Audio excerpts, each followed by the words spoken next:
Como que a gente chegou até aqui? A gente tem um grande problema. A nossa educação está totalmente ultrapassada. A tecnologia revolucionou muitas coisas nos últimos anos. Por exemplo, há 200 anos atrás, o homem ele levava 2 meses para vir da Europa até a América. Hoje ele leva menos de 10 horas. As notícias só chegavam no mundo no dia seguinte, através dos jornais. Hoje em dia é um processo quase que instantâneo.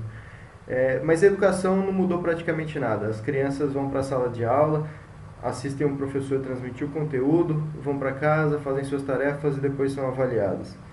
A tecnologia já revolucionou muita coisa, mas ela ainda deve uma revolução para a educação. Bom, nós vamos transformar o aluno de um mero telespectador em um personagem ativo nas descobertas mais importantes da história da humanidade.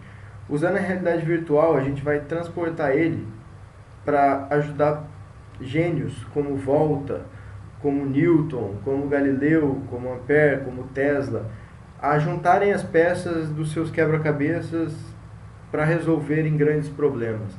A gente vai fazer com que o aluno, o jogador, ele participe ativamente dessas descobertas. Bom, o nosso propósito é fazer com que aprender seja muito mais divertido e imersivo. E o momento não podia ser melhor. A realidade virtual e aumentada prometem explodir em 2016. Diversos dispositivos estão sendo desenvolvidos pelas maiores empresas de tecnologia do mundo e vão ser lançados no início do ano que vem. E o mercado ele é gigantesco, né? Só nos Estados Unidos o mercado de educação ultrapassa $1 trilhão.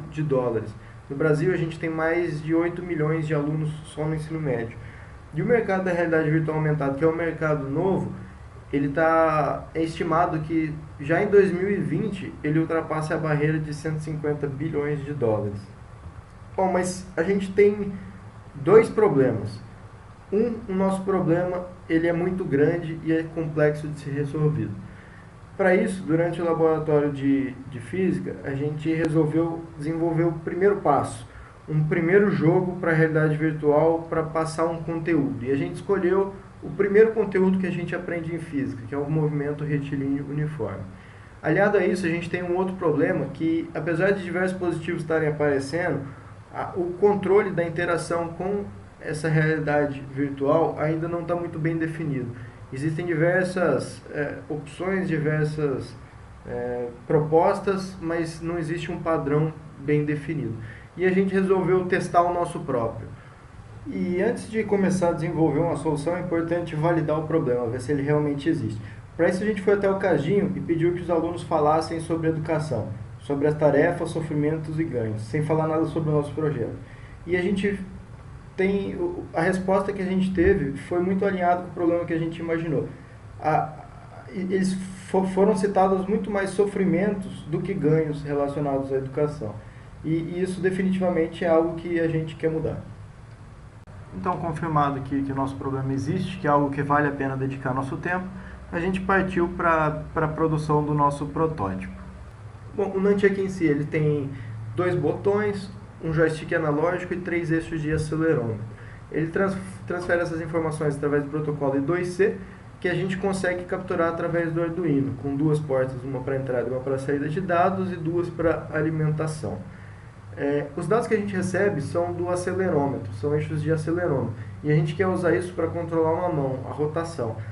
Para isso a gente transforma esses dados de aceleração em rotação. A gente consegue transformar isso em 2 eixos, na rotação lateral e na rotação frontal.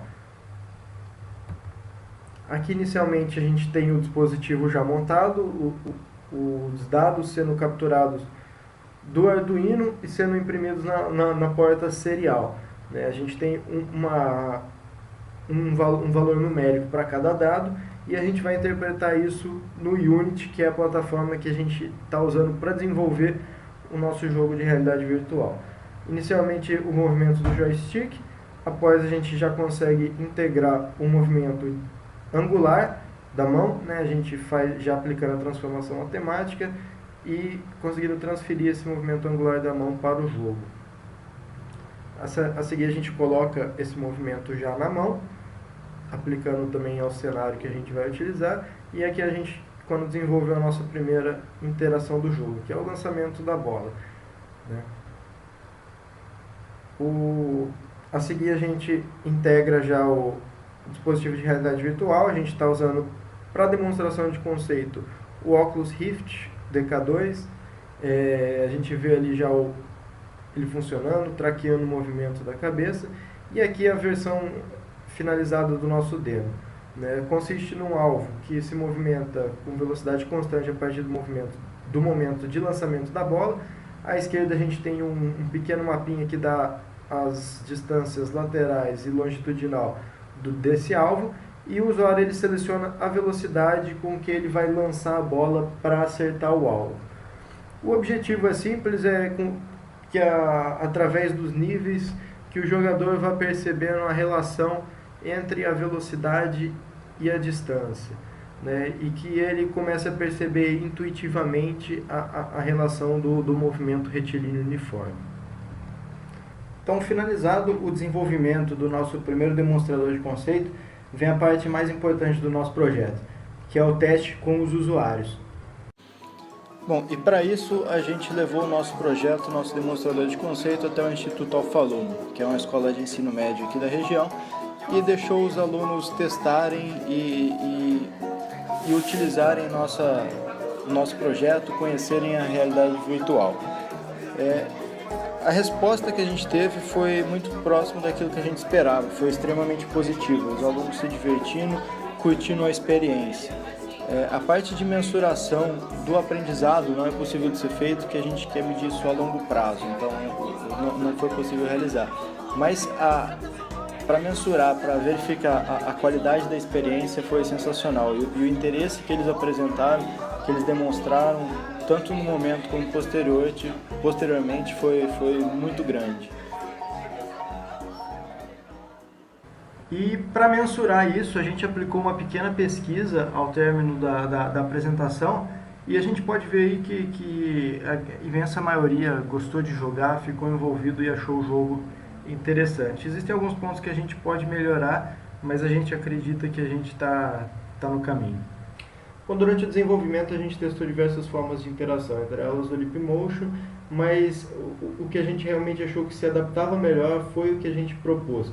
A gente gostou do feedback da interação dos usuários, e inclusive no mês passado o Oculus Rift, que é a maior desenvolvedora de realidade virtual do momento, eles apresentaram um protótipo que é bastante parecido com o que a gente veio desenvolvendo. Entretanto, tem algumas coisas que podem ser melhoradas, que se a gente fosse fazer um produto relativo ao controle, a gente teria que fazer, que seria, por exemplo, incluir giroscópio e magnetômetro. Seriam 9 eixos que dariam uma precisão muito maior ao nosso controle. Durante o desenrolar do projeto, a gente percebeu que o Oculus Rift ele é uma plataforma cara e que vai demorar para se popularizar. E como a gente quer ter um grande impacto, a gente decidiu migrar para o cardboard. O cardboard ele é um dispositivo de papelão com 2 lentes, onde você encaixa o seu celular e pronto, você tem um dispositivo de realidade virtual por menos de R$50. Então, para isso, no próximo mês, a gente vai estar migrando todo o nosso demo para o iOS e para o Android, e já pretendemos lançar nas respectivas lojas.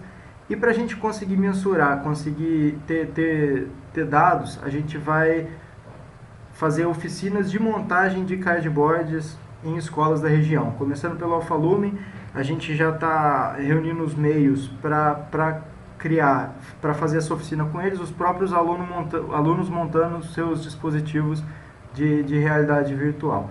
No médio prazo, a gente vai ter uma base de dados suficiente para colher informações sobre a retenção do conhecimento, como que essas informações estão sendo retidas pelo usuário e se realmente o nosso projeto, a nossa solução se valida. E no longo prazo, de posse dessas informações e desse know-how, a gente vai estar apto a desenvolver a nossa plataforma para atacar o problema macro, né? Para resolver o problema da educação, criar essa educação imersiva, esse sistema, essa plataforma que te coloque lado a lado com os grandes gênios da humanidade. Esse é o time que quer revolucionar a educação, e para isso a gente conta aí com o apoio de vocês. Muito obrigado.